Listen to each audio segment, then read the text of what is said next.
I'm Lieutenant Commander Virginia Vale, 33. I earned my SEAL Trident at 26 and spent nearly a decade running operations most people only read about in redacted reports. For years, I gave everything, discipline, loyalty, and every ounce of endurance, to serve the uniform and the people wearing it beside me. But when I was reassigned after an injury and treated like background noise, asked to pour coffee in a room I'd once briefed from, I made a choice that changed everything. Have you ever been underestimated by someone who had no idea who you really were? If you have, tell me your story in the comments. You're not alone. Before I get into what happened that day in the briefing room, let me know where you're tuning in from. And if you've ever had to prove your worth in silence, hit that like button and subscribe for more true stories about staying calm, standing tall, and reclaiming respect. What happened next might surprise you. I grew up knowing what discipline looked like. My father, Admiral Lucan Vale, retired with 32 years of service and a reputation for running the tightest ship in the Pacific Fleet. My mother, Commander Elise Vale, spent 2 decades in the Navy Nurse Corps, moving through field hospitals and carrier sick bays with the same calm precision she brought to our dinner table. In our house, excuses were polished away like tarnish on brass. You showed up, you performed, you improved. That was the standard. I entered the Naval Academy at 18 with a single goal: earn my place through merit, not legacy. My father never pulled strings, and I never asked him to. I studied reconnaissance and underwater demolition, drawn to the kind of work that required absolute focus and zero margin for error. When the SEAL integration program opened to women, I was among the first to volunteer. The training was designed to break you down to your most honest self. Cold water, sleep deprivation, endless physical punishment. I learned that my body could endure more than my mind believed possible, and that the only way through was forward. I earned my Trident at 26. The ceremony was brief, professional. My father shook my hand. My mother smiled quietly. That night, I set the pin on my dresser and stared at it for a long time, feeling the weight of what it meant. Not pride, exactly. Responsibility. My call sign came 3 years later during Operation Sable Cross, a joint task force extraction in hostile territory. Our intel had placed a captured recon team in a compound near the Syrian border. The mission window was tight. I led the breach team through a subterranean canal system, navigating by infrared in near total darkness. We pulled out 7 men, including a young Army major who would later make general. Command started calling me Reaper Zero after that. The name stuck. Then came the injury. A training accident during a high-altitude water insertion. My knee shattered on impact, 3 surgeries later, and a medical board review that ended my field career. I was reassigned to Joint Operations Intelligence Command, a desk job with a view of the Potomac and a supervisor who had never heard of Operation Sable Cross. Lieutenant Colonel Mason Holt was Army through and through, a man who wore his rank like armor and his opinions like medals. He was 39, fit, confident, and entirely uninterested in my service record. Our first meeting set the tone. "Commander Vale," he said, glancing at my file without opening it. "Welcome to the team. We run a tight operation here. I expect punctuality, attention to detail, and a team-first attitude." "Understood, sir." He leaned back in his chair. "You'll be supporting intel coordination, briefing prep, data synthesis, liaison work. Nothing glamorous, but it's essential." I nodded. "Supporting. Not leading. Not analyzing. Supporting. Any questions?" "No, sir." He smiled then, a practiced expression. "Good. I think you'll fit in just fine." I left his office and walked to my assigned cubicle, a narrow space near the copy room. Major Tessa Yoon, an Air Force officer with sharp eyes and a sharper sense of humor, watched me unpack my files. "How'd it go?" she asked. "Professional," I said. She raised an eyebrow. "That bad?" I didn't answer. The command culture revealed itself slowly, like rust under paint. The officers were competent, experienced, mostly male. They worked hard, respected the chain of command, and treated me with the kind of casual dismissal reserved for administrative staff. During briefings, I was asked to take notes. During prep meetings, I was asked to organize materials. Once, during a joint strategy session, a captain asked me to make fresh coffee. "We've got a long afternoon ahead," he said with a grin. "Might as well keep everyone sharp." I made the coffee. Lieutenant Colonel Holt called me Miss Vale more often than Commander. When I corrected him the first time, he laughed it off. "Old habit," he said. "No disrespect intended." The second time, he nodded absently and continued talking. The third time, I stopped correcting him. My analytical briefings were filed and forgotten. Twice, I watched other officers present my work as their own, repackaged with minor edits and delivered with confidence. I said nothing. Documentation mattered more than confrontation. I kept copies of everything: emails, reports, meeting notes. Precision over emotion. Evidence over outrage. Major Tessa Yoon noticed. She was careful, deliberate, never openly critical of the command structure. But in the quiet moments between meetings, she let me know I wasn't alone. "They don't realize who's in the room yet," she said one afternoon, her voice low. "Does it matter?" I asked. Eventually. I wasn't sure I believed her, but I appreciated the sentiment. The breaking point came on a Tuesday in late September. Joint Ops Strategy Briefing, senior staff from Army, Navy, and Air Force. The kind of meeting that required preparation, coordination, and a clear presentation of intelligence priorities. Lieutenant Colonel Holt assigned me to help with setup. "We need someone to make sure everything runs smoothly," he said. "You've got an eye for detail." "Yes, sir." The conference room filled slowly. Colonels, commanders, a few majors. I arranged the briefing packets, checked the projector, ensured the coffee station was stocked. As officers entered, a captain I didn't recognize gestured toward the coffee. "Serve the men first," he said with a grin. I served the men first. I moved through the room with steady hands, pouring coffee into mugs, refilling water pitchers, making sure no one had to ask twice. No one thanked me. No one made eye contact. I was part of the furniture, a fixture designed to facilitate their comfort. Then Major General Rowan Keane entered the room. He was 55, silver-haired, with the kind of command presence that didn't require volume. He moved to the head of the table, glanced at the briefing materials, and started to speak. Then he stopped. His eyes locked on my hand, the one holding the coffee pot. Specifically, on the ring I wore on my right hand. The seal trident, small and understated, set in brushed steel. "That ring," he said, his voice cutting through the room's low hum. "Is that Reaper Zero?" The room went silent. Every head turned toward me. Lieutenant Colonel Holt's face went pale. The captain who'd asked me to serve coffee looked confused. Major General Keane stepped closer, his gaze steady. "Commander Vale," he said slowly, reading my name tape. "Virginia Vale. Reaper Zero. Operation Sable Cross." I set the coffee pot down carefully. "Yes, sir." He exhaled, something between a laugh and a sigh. "You pulled my recon team out of that compound. 6 of us made it home because of you." "7, sir," I said quietly. "There were 7. He nodded, his expression unreadable. Then he turned to Lieutenant Colonel Holt. "Colonel, why is Commander Vale pouring coffee?" Holt opened his mouth. Closed it. Opened it again. "She was helping with setup, sir." Standard, Keane repeated, his tone flat. "Commander Vale is a Navy SEAL. A decorated combat veteran. And you have her serving coffee." "I didn't. She's conducting the intelligence briefing," Keane said. "Right now." The room remained silent. I felt every eye on me, the weight of judgment and curiosity and something else I couldn't name. I walked to the front of the room, opened my briefing folder, and connected my tablet to the projector. I delivered the brief with clipped clarity, no hesitation, no embellishment. Threat assessments, operational priorities, resource allocation. 30 minutes of distilled intelligence, presented with the precision I'd learned in cold water and hostile territory. When I finished, Major General Keane nodded once. "Thank you, Commander. That's exactly what we needed." I returned to my seat. The room resumed its normal rhythm, but the atmosphere had shifted.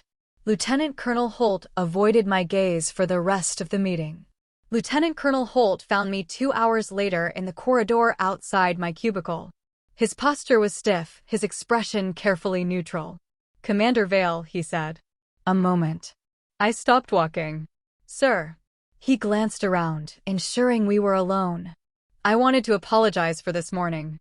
It was a misunderstanding. I didn't realize your full background.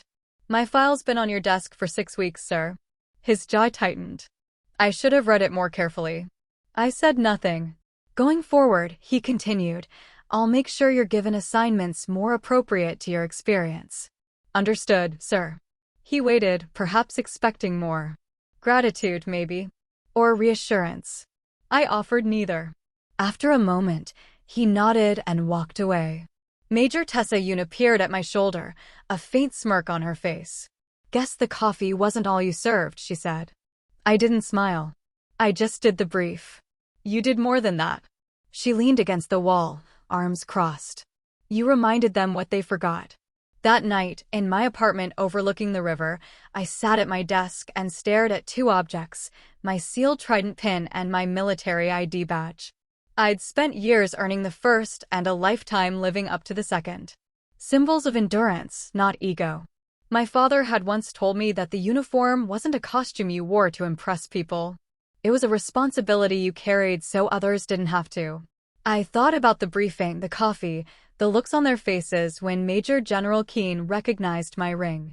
There was no satisfaction in it. No sense of triumph. Just the quiet confirmation that the work spoke louder than the whispers. I opened my laptop and began drafting my next intelligence assessment. Somewhere in the building, Lieutenant Colonel Holt was probably doing the same. Tomorrow, we'd return to the same conference rooms, the same meetings, the same chain of command. But something had shifted, a recalibration of expectations that couldn't be undone. My phone buzzed. A message from my mother. "Your father saw the briefing notes. He's proud. So am I." I set the phone down without replying. Pride wasn't the goal. Performance was. The following week, Major General Keane requested a private meeting. I arrived at his office early, as always. He gestured for me to sit, then handed me a folder. "Joint Intelligence Tasking Lead," he said. "New position. Multi-branch coordination, strategic assessment, direct reporting line to my office. I want you for it." I opened the folder, scanning the position description. It was the kind of role I'd been preparing for my entire career. The kind of role that demanded both tactical expertise and strategic vision. "This bypasses Lieutenant Colonel Holt's command structure," I said. "Correct. That's going to create friction." "I'm aware." Keane leaned back in his chair. "Do you want the position or not?" I looked at him, this general who'd been pulled from a compound in hostile territory by a team I'd led through a canal in the dark.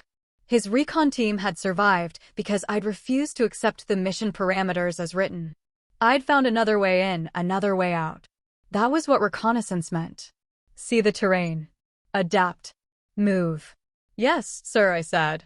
"I want it." "Good." He closed the folder. "You start Monday." I left his office and walked back through the building, past the conference rooms and the cubicles and the officers who no longer asked me to pour their coffee. Major Tessa Yoon caught up with me near the stairwell. "I heard," she said. "Congratulations." "Thank you." "Holt's going to lose his mind." "Probably." She grinned. "I'll make popcorn." But she was wrong. Lieutenant Colonel Holt didn't lose his mind.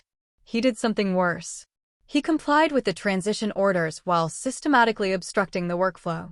Paperwork delays, communication breakdowns, sudden schedule conflicts. Small frictions that accumulated into operational drag. I documented everything. Every missed deadline, every unanswered email, every meeting he failed to attend. I built a file with the same attention to detail I'd brought to mission planning. Precision over emotion. Evidence over accusation. Major General Keane noticed within 3 weeks. "Commander Vale," he said during a briefing update, "I'm seeing delays in the intel pipeline. Where's the bottleneck?" I handed him my file. He read it in silence, his expression darkening. When he finished, he closed the folder and looked at me. "You didn't raise your voice." "No, sir. You just let the record speak." "Yes, sir." He nodded slowly. "The room finally heard you."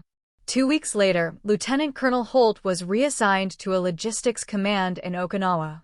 The official reason was operational restructuring. The unofficial reason sat in a file folder on Major General Keen's desk. I didn't celebrate. I didn't gloat. I restructured the intelligence workflow, implemented new data-sharing protocols, and built a team that prioritized competence over comfort. Major Tessayun became my deputy. Together, we reformed the way Joint Operations Intelligence functioned, breaking down the silos between branches and creating systems that rewarded accuracy over ego. The base whispered about me. The officer who'd served coffee at her own briefing. The SEAL who'd stayed silent while they underestimated her. The commander who'd rebuilt an entire command structure without raising her voice. I ignored the gossip. There was too much work to do. Late one night, alone in my office, I received an email from my father. Restraint is a weapon. You've learned to wield it well. I printed the email and pinned it above my desk, next to the mission parameters from Operation Sable Cross. Reminders of what endurance looked like. What discipline accomplished. Respect wasn't ceremony. It was conduct. And conduct, in uniform, was everything. Leadership brought skepticism the way altitude brought thin air. Inevitable, manageable, something you adjusted to without complaint. The officers who'd once ignored my briefings now attended my meetings with notepads and questions. The culture shift wasn't immediate, but it was measurable. I tracked it the way I tracked everything else, with data, documentation, and deliberate follow-through. My first priority was establishing clear communication channels between Army, Navy, and Air Force intelligence divisions. The old system relied on email chains and personal relationships, which meant information moved slowly and inconsistently. I implemented a shared database with standardized reporting formats and mandatory update windows. It wasn't popular. Change never was. Commander Vale, a Navy captain said during one of our first coordination meetings, this new system adds extra steps to our workflow. It adds accountability, I said. If that feels like extra work, we need to discuss your current process. He didn't bring it up again. Major Tessayun handled the Air Force integration with characteristic efficiency. She was a natural diplomat, able to translate my directives into language that felt collaborative rather than imposed. Where I saw systems and structures, she saw people and relationships. Together, we covered the full spectrum of command. You're the hammer, she said one afternoon, reviewing our latest directive. I'm the cushion. That makes it sound like I'm combative. You're direct, she corrected. There's a difference. I accepted that. Directness was efficient. It eliminated ambiguity and forced clarity. If people found that uncomfortable, they could adjust. The whispers continued, though they'd evolved. I was no longer the desk SEAL or the officer who poured coffee. Now I was the one who restructured workflows, who held people accountable, who expected results over excuses. Some admired it. Others resented it. I didn't track opinions. I tracked outcomes. 3 months into my new role, Major General Keen called me to his office. How's the integration going? He asked. We're at 72% compliance with the new protocols, I said. Remaining gaps are in legacy systems that require technical upgrades. Any personnel issues? Define issues. He smiled slightly. Resistance. Pushback. The usual friction that comes with change. Nothing that affects operational performance, I said. Some officers preferred the old system because it required less documentation. They've adapted. Voluntarily. Eventually. He leaned back in his chair, studying me. You know what your reputation is? I don't pay attention to reputation, sir. You should, he said. Because it's this. Competent, demanding, and completely uninterested in being liked. I considered that. Is that a problem? No, he said. It's rare. Most officers at your level are still trying to be popular. You're trying to be effective. Effectiveness builds respect, sir. Popularity builds committees. He laughed, a genuine sound. Where'd you learn that? My father. Admiral Vale? Yes, sir. He nodded. That makes sense. Keep doing what you're doing, Commander. The results speak for themselves. I left his office feeling something close to validation, though I wouldn't have called it that. My father had taught me that external approval was irrelevant if your own standards weren't met.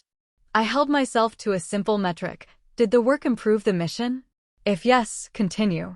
If no, adjust. The base continued to whisper. I continued to ignore it. Major Tessa Yoon, however, had a different approach.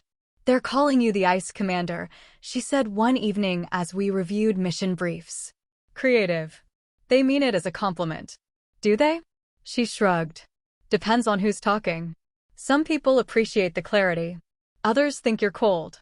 I'm not cold. I'm focused. To them, that's the same thing.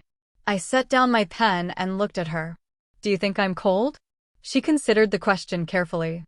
I think you don't waste energy on performance. You don't soften your language to make people comfortable. You don't apologize for being competent. Some people interpret that as coldness. I interpret it as honesty. Thank you. You're welcome. She returned to her notes. For what it's worth, I'd rather work for someone honest than someone nice. That distinction mattered.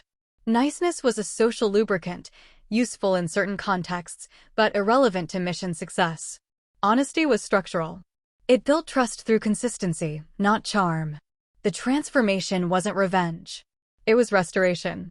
I wasn't punishing the officers who dismissed me or proving anything to Lieutenant Colonel Holt. I was building a system that functioned independent of personality, bias, or ego.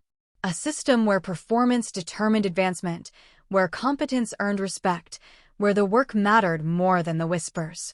Every mission's success hardened my confidence into something quieter than pride. Assurance, maybe. The knowledge that discipline and precision produced results. That restraint, properly applied, was its own form of power. My mother called one evening, her voice warm and familiar. How's the new position? She asked. Demanding. Good. You've never been comfortable when things are easy. Is that a compliment? She laughed. It's an observation. Your father and I always knew you'd find your way. We just didn't know it would look like this. Like what? Quiet authority, she said. The kind that doesn't need to announce itself. I thought about that after we hung up. Quiet authority. It sounded right. Not the volume of command, but the gravity of it. The kind of presence that made people stand straighter, work harder, expect more from themselves. I'd earned my trident in cold water and hostile territory. I'd earned my call sign leading extractions under fire. Now I was earning something else, the right to lead without needing to prove I belonged in the room. Late one night, alone in my office, I reviewed the intelligence reports from our latest joint operation. Clean execution, 0 casualties, mission objectives exceeded. The kind of outcome that resulted from clear communication, precise coordination, and a team that understood their roles. I sent a brief commendation email to the officers involved.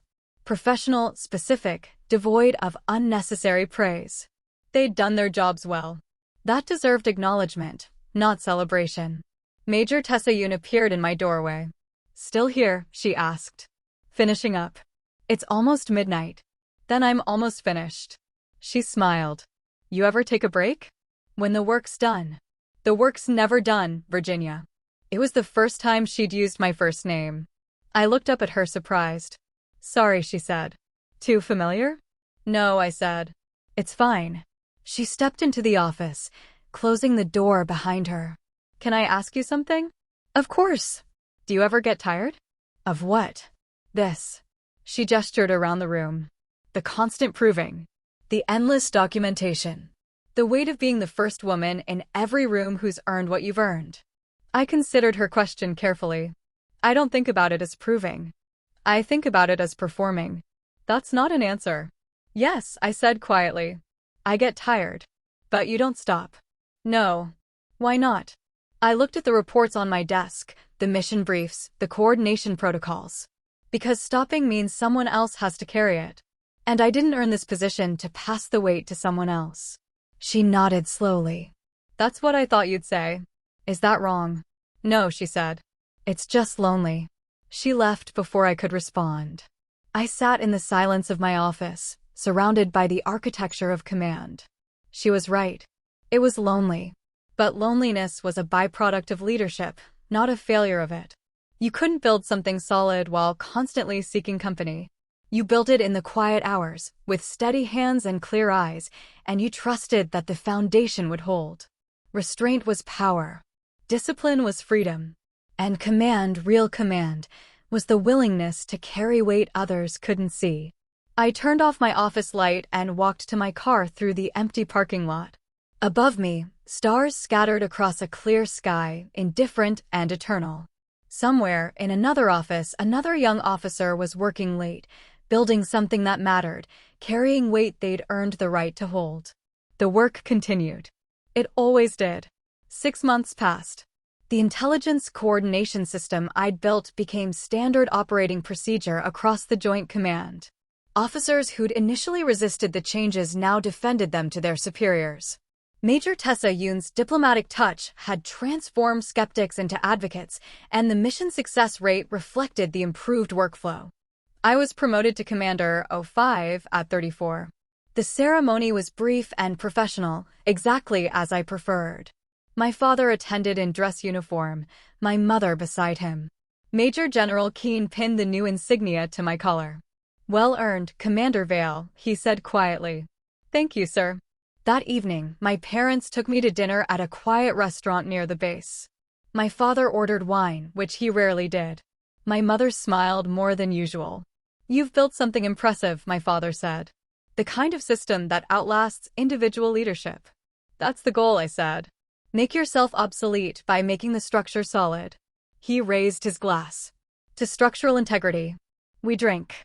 The wine was good. The conversation was easy. For a brief moment, I allowed myself to feel something close to satisfaction. The next day, I received an unexpected email. The sender was Lieutenant Colonel Mason Holt, now stationed at a logistics command in Okinawa. The subject line read, "Overdue." I opened it with caution. "Commander Vale, I hope this message finds you well. I'm writing to you from Okinawa, where I've spent the past 6 months reconsidering a lot of things about leadership, respect, and my own failures. I owe you an apology. A real one, not the bureaucratic placeholder I offered in that hallway. I misjudged you from the moment you walked into my office. I saw your reassignment from field duty and assumed you were finished, washed up, assigned to a desk because you couldn't hack it anymore. I didn't look at your record. I didn't ask about your service. I didn't treat you with the respect your rank and experience demanded. That was ego, plain and simple. Ego got in the way of rank, competence, and basic professionalism. What happened in that briefing room wasn't just embarrassing. It was a failure of leadership on my part. You didn't need General Keane to defend you. You were already proving yourself every day. I just wasn't paying attention. I've learned a lot in this assignment. Some of it the hard way. If you're ever willing to take a call, I'd appreciate the chance to say this directly. If not, I understand. Either way, I wanted you to know, you were right. Respect isn't ceremony. It's conduct. I'm working on mine. Respectfully, Mason Holt, Lieutenant Colonel, U.S. Army. I read the email twice. Then I closed my laptop and stared at the wall of my office, processing the words. An apology, genuine and specific. Accountability without excuses. It was more than I'd expected and less than I needed. Major Tessa Yoon noticed my expression when I emerged for our afternoon meeting. "Something wrong?" she asked. Holt sent me an email. Her eyebrows rose. Holt from yes. What did he want? To apologize. She leaned back in her chair. Huh. Didn't see that coming. Neither did I. You going to respond? I considered that. I don't know yet. Do you want to? I'm not sure it matters. She studied me for a moment. You know what I think? What? I think you're someone who finishes things properly. Even uncomfortable things. She was right. Loose threads bothered me. Unresolved conflicts created drag in the system. I didn't need closure for emotional reasons, but I respected the principle of completing exchanges with clarity. 2 days later, I called him. The connection took a moment to establish, routing through military communication systems. When Lieutenant Colonel Holt answered, his voice was cautious. Commander Vale. Thank you for calling. Your email was thorough, I said. I appreciated the specificity. I meant every word. I believe you. There was a pause. He seemed uncertain how to proceed. I've been thinking about what happened, he continued. Not just the briefing, but everything leading up to it. The way I ran that command. the assumptions I made. And I was wrong. About you, about leadership, about what competence looks like. Competence looks like performance, I said. It's measurable. I know that now. Good. Another pause. Can I ask you something? He said. Go ahead. How did you stay so calm? All those months, being dismissed, sidelined, treated like administrative support. You never lost your composure. Discipline, I said simply. Reacting emotionally would have confirmed their assumptions. Staying composed forced them to confront their own bias. That's strategic. That's survival. He exhaled slowly. I'm sorry, Commander. Truly. I accept your apology, Colonel. Thank you. But apologies don't rebuild trust, I said. Conduct does. If you've learned what you say you've learned, prove it in how you lead going forward. I will. Then we're finished here. Understood. And Commander. Yes. For what it's worth, the officers here ask about you. They've heard about the intelligence system you built. It's becoming a model for other commands. That's the goal, I said. Make the work matter more than the person. You've done that. I ended the call and sat quietly for a moment. Closure wasn't satisfaction. It was completion. A chapter finished, a file closed, a loose thread tied off. Major Tessa Yoon found me later that afternoon. How'd it go? She asked. Fine. Just fine. He apologized. I accepted. We moved on. She smiled. Most people would want more than that. I'm not most people. No, she agreed. You're not. That night, alone in my apartment, I thought about the call. About Lieutenant Colonel Holt's voice, the uncertainty in it, the genuine regret. About my own response, measured and professional. About the strange mathematics of forgiveness, where the equation balanced not through emotion, but through acknowledgement. My mother had once told me that grace wasn't about feelings. It was about choosing to release weight you didn't need to carry anymore. I wasn't sure I'd shown grace exactly. But I'd chosen not to carry his failure forward. That seemed close enough. I opened my laptop and drafted a brief email to Major General Keane, updating him on the quarterly intelligence metrics. The numbers were strong. Mission success rates continued to climb. The system worked because it was built on principles, not personalities. Before I closed the computer, I allowed myself one moment of reflection. I thought about the briefing room, the coffee pot, the moment when everything shifted. Not because of what I did, but because someone finally recognized what I'd already proven. The transformation wasn't revenge. It was restoration. Not of reputation, but of function. I'd rebuilt a system where competence determined value, where performance earned respect, where the work mattered more than the whispers. And in doing so, I'd learned something my father never explicitly taught but always demonstrated, that the strongest response to disrespect wasn't anger or vindication. It was simply continuing to be excellent until the room had no choice but to notice. 2 years passed with the steady rhythm of operational command.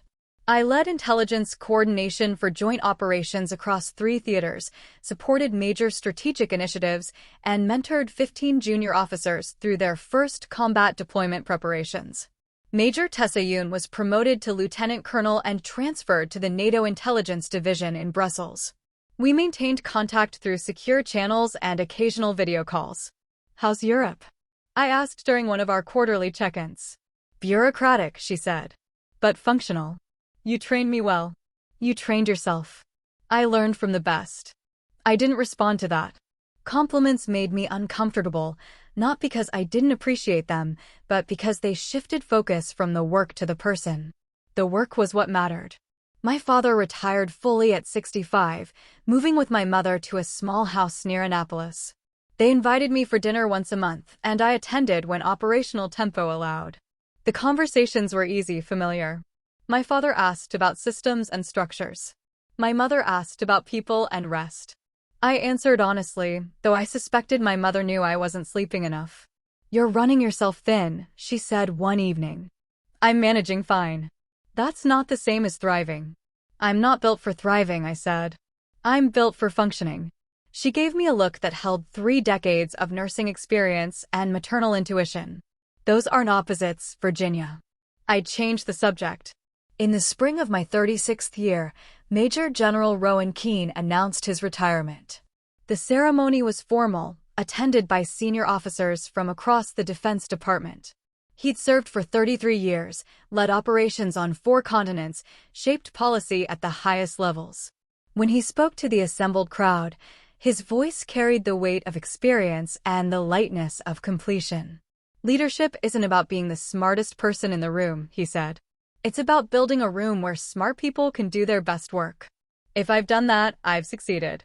After the ceremony, he found me near the reception area. Commander Vale, he said. Walk with me. We moved through the building's corridors, away from the crowd. He led me to an empty office overlooking the Potomac. I wanted to thank you before I left, he said. For what, sir? For reminding me what real competence looks like. You didn't need reminding. Maybe not. But I needed the example. He looked out the window.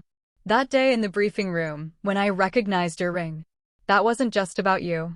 It was about everyone in that room learning what actual authority looks like. I just did my job. Exactly, he said. You didn't demand respect. You didn't argue for it. You just performed at such a high level that respect became inevitable. That's rare. He reached into his jacket and pulled out a small envelope. This is for you, he said. Don't open it until later. Sir, that's an order, Commander. I took the envelope. He shook my hand, his grip firm and brief, then left without another word. That evening, I opened the envelope in my apartment. Inside was a single sheet of paper, handwritten. Commander Vale, you pulled me out of that compound 6 years ago. I've spent every year since trying to serve with the same quiet fire you showed that night. Now it's your turn to carry the torch forward. Still serving with quiet fire. That's command. With respect and admiration, M.G. Rowan Keane, U.S. Army, Ret. I read it twice, then placed it in a drawer with my other meaningful correspondence. Quiet fire. The phrase resonated. Not the loud combustion of rage or ego, but the steady burn of discipline and purpose. The kind of fire that didn't announce itself but warmed everything around it. The next morning, I was called to a meeting with the Deputy Director of Defense Intelligence. The position being discussed was Deputy Commander of Joint Intelligence Operations, a role that would oversee coordination across all military branches and interface directly with national security leadership. We're considering you for the position, the Deputy Director said. Your record speaks for itself. The question is whether you want it. What's the operational scope? I asked. Global. Multi-theater coordination, strategic assessment, direct advisory role to the Joint Chiefs. Timeline. 6 months transition, then full assumption of duties. I thought about the years I'd spent building systems, mentoring officers, proving that competence could reshape culture. This position would scale that impact exponentially. I want it, I said. Good, he said. We'll begin the formal vetting process next week.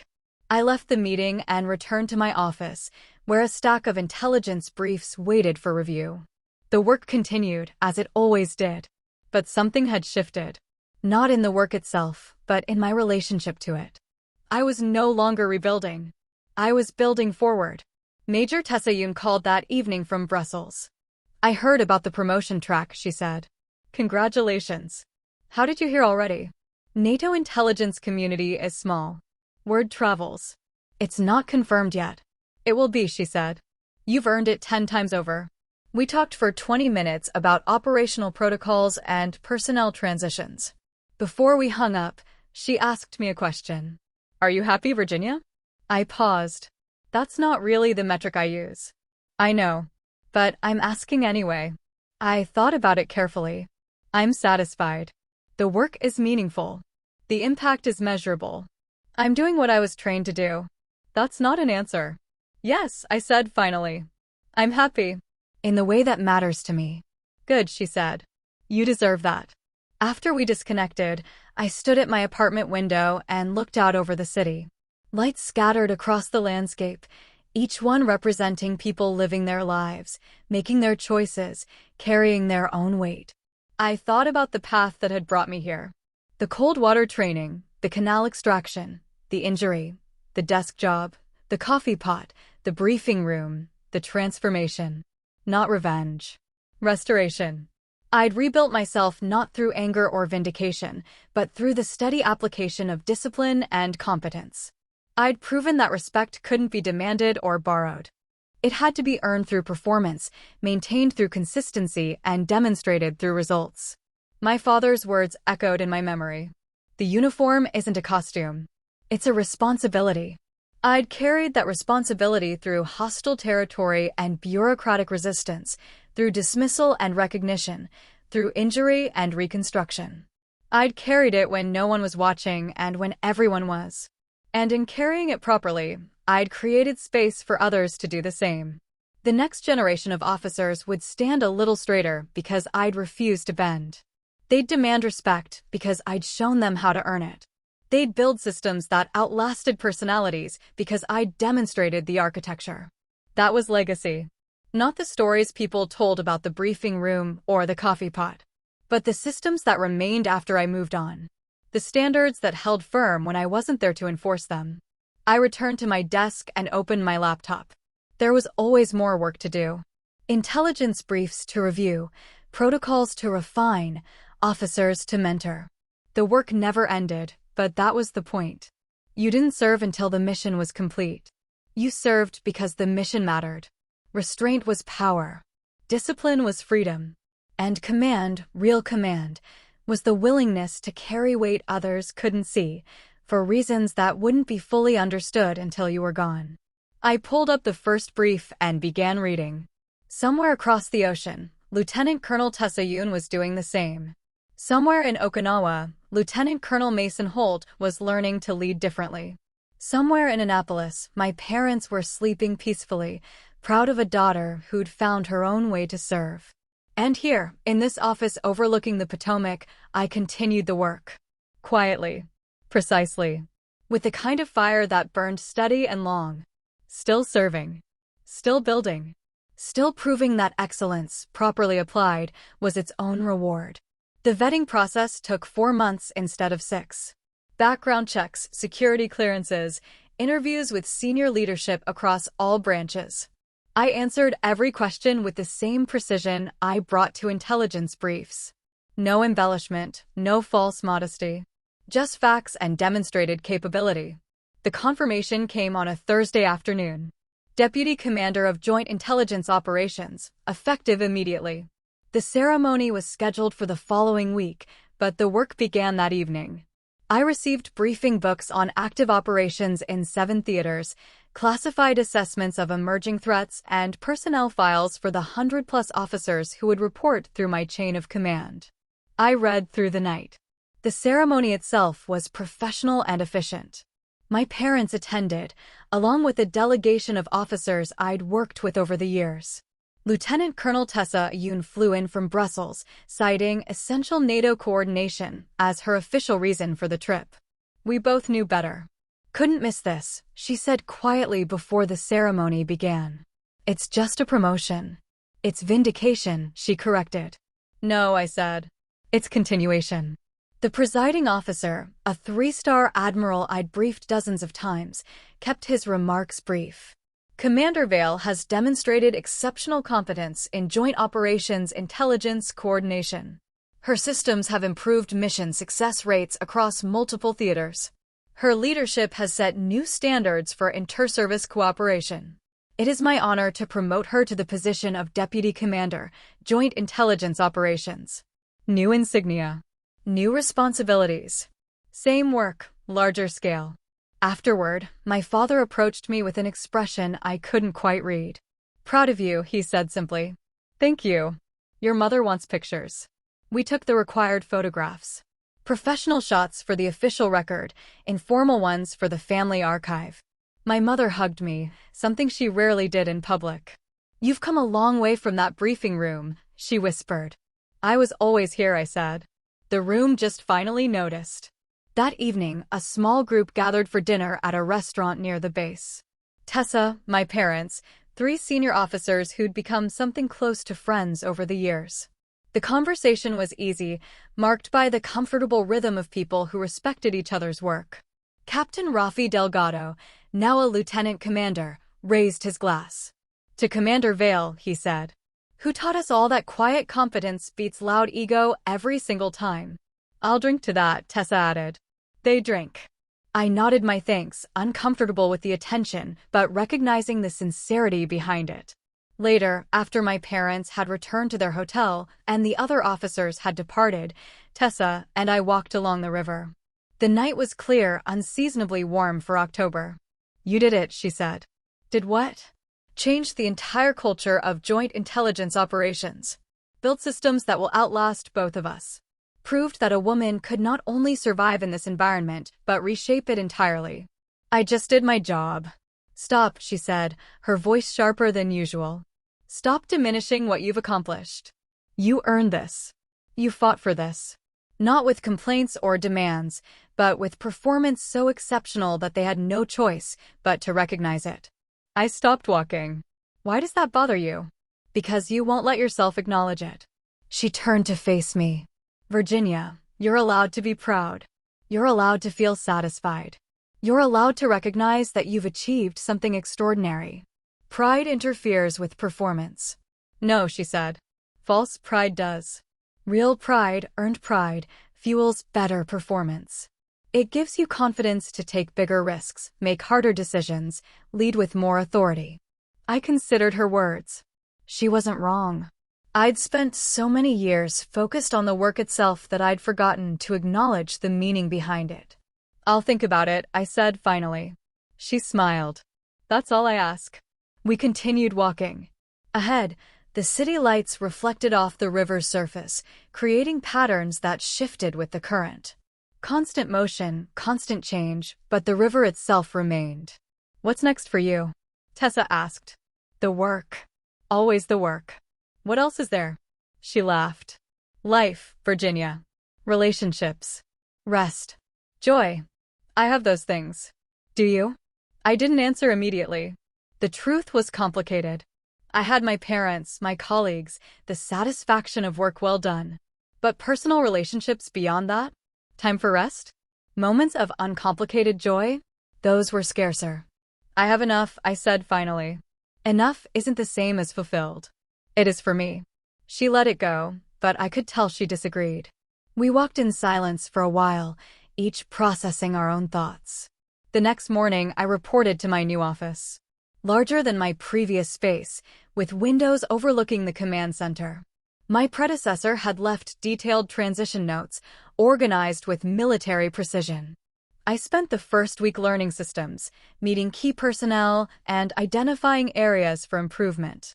The second week, I implemented my first change, mandatory cross-branch coordination meetings, held weekly, with standardized reporting requirements. The pushback was immediate but manageable.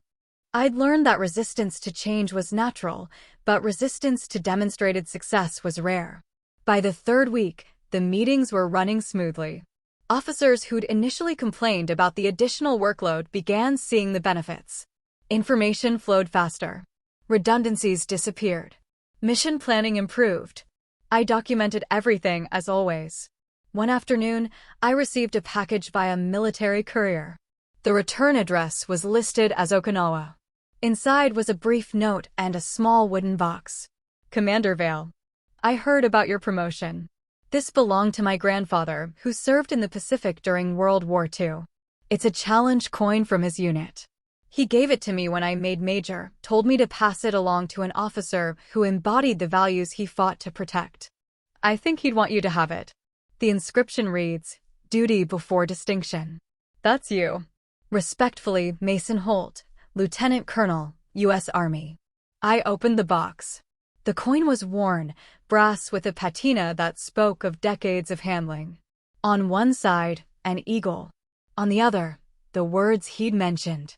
Duty before distinction. I placed it on my desk, next to my sealed trident pin and the note from General Keane. Objects that marked the journey, not as trophies, but as reminders. Duty came first. Always. That evening, I called my mother. How's the new position? She asked. Demanding. Satisfying. Good combination.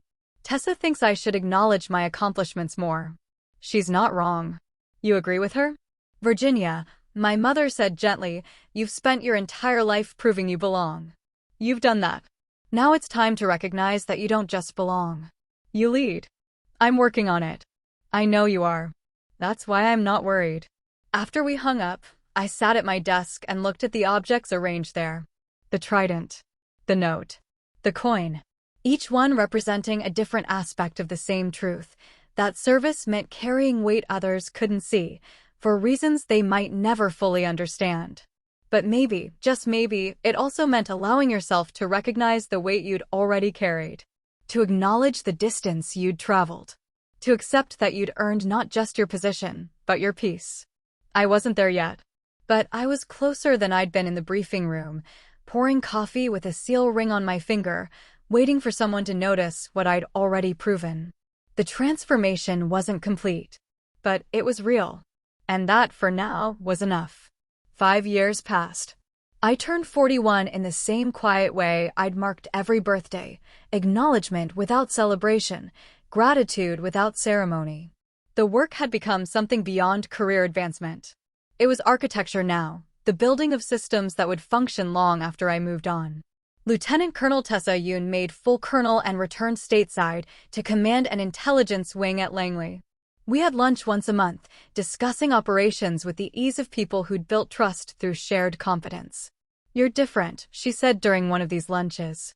"How so?" "Lighter," she said. "Still precise, still disciplined, but less rigid." "Age does that." "No," she corrected. "Acceptance does that." She was probably right.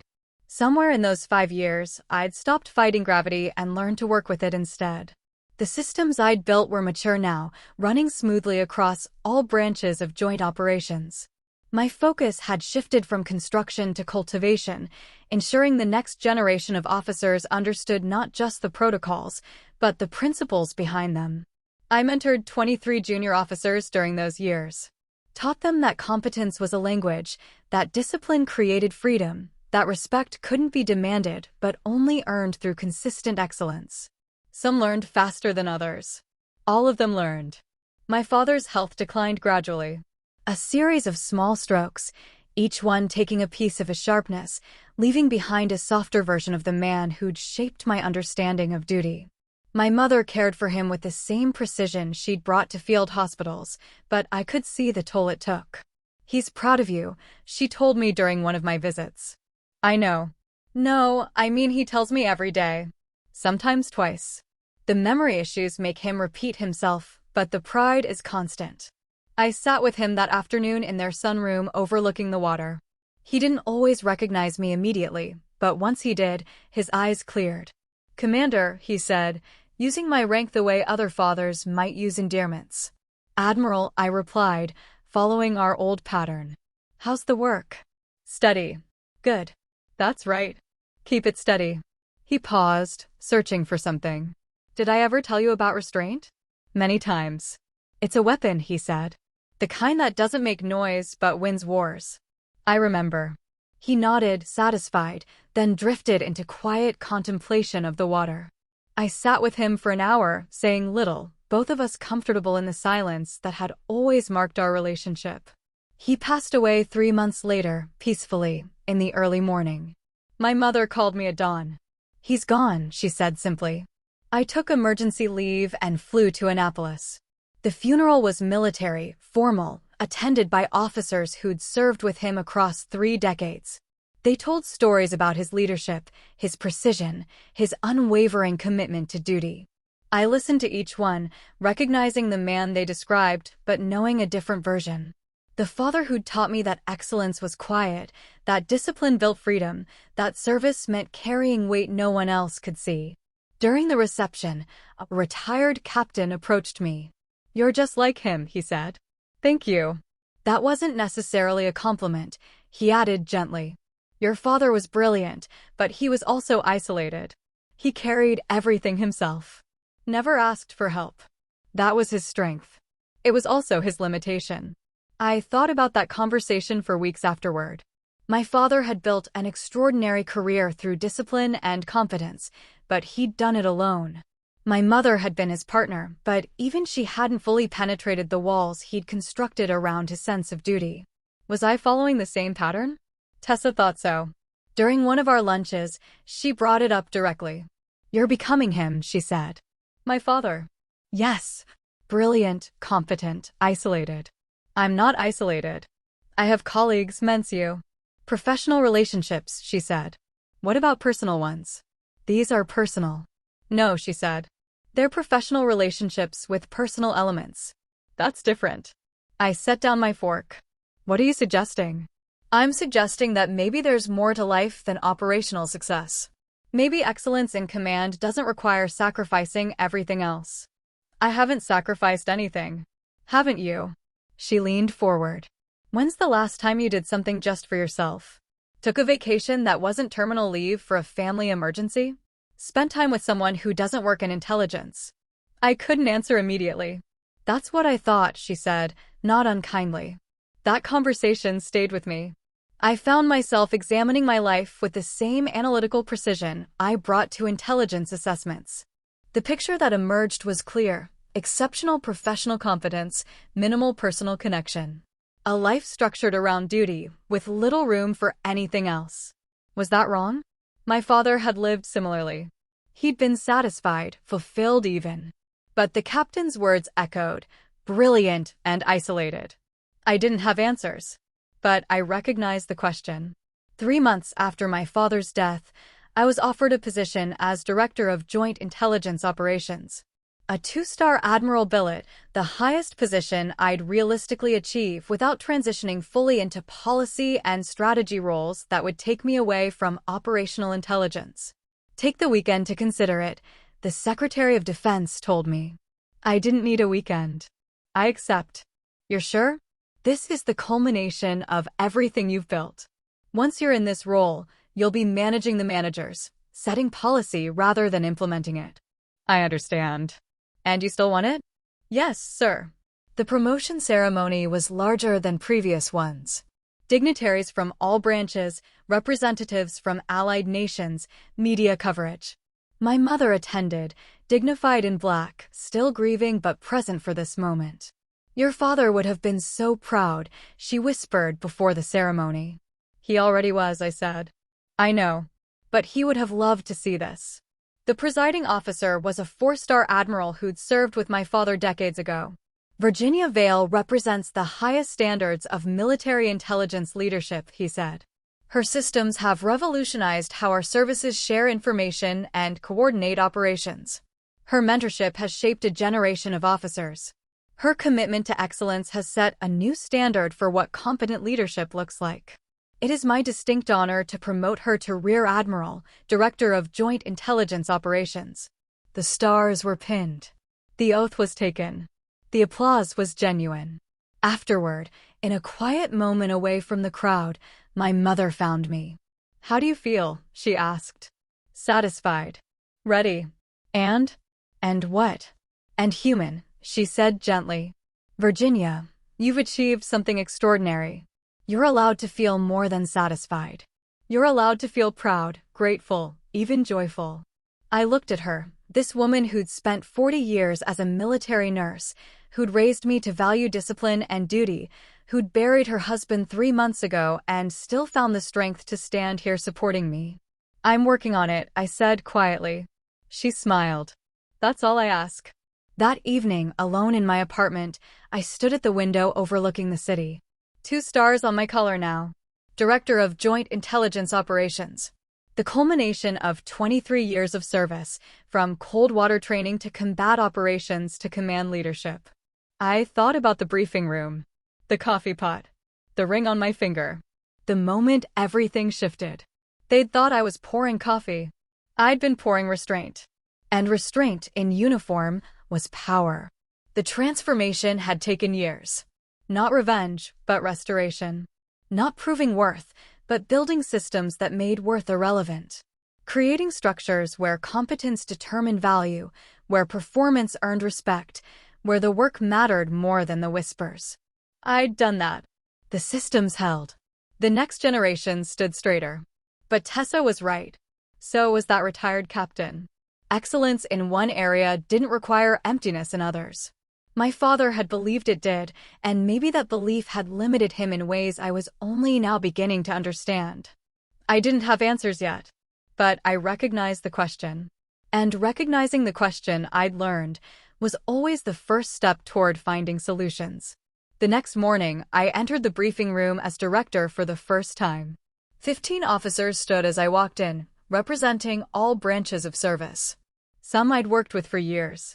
Others were new assignments, officers I'd selected personally for their competence and character. I set my materials on the table and looked at them. They waited in silence, attentive, professional. Ready. Sit, I said.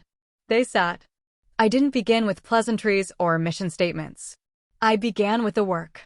Intelligence coordination across joint operations currently operates at 87% efficiency. Our target is 95%. The gap represents systemic delays in information sharing between theater commands. We're going to close that gap. Here's how.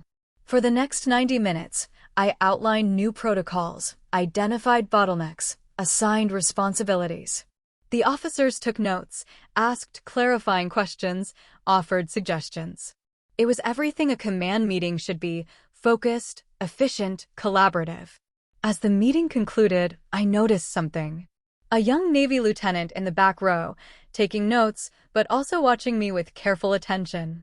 Not the watchfulness of suspicion, but of study. Learning not just the protocols, but the approach. After the others filed out, she approached me. "Admiral Vale," she said. "Permission to ask a question?" "Granted." "How did you build this?" "The entire intelligence coordination system." "Where did you start?" I studied her for a moment. Lieutenant Junior Grade Sarah Chin, according to her name tape. Recently transferred from Signals Intelligence, top marks in her technical training, recommended by 3 separate commanders. I started with a problem that needed solving, I said. Then I solved it. Then I documented the solution so others could replicate it. That's it. That's the technical answer. The real answer is that I refuse to accept inefficiency as inevitable. I treated poor coordination as a solvable problem, not a cultural reality. She nodded slowly. And when people resisted, I demonstrated results. Resistance to change is natural. Resistance to proven success is rare. Thank you, Admiral. She turned to leave, then paused. May I ask one more question? Go ahead. Did you always know you'd end up here? In command? I considered that. No. I knew I'd do the work well. The command came because the work spoke for itself. She smiled slightly, saluted, and left.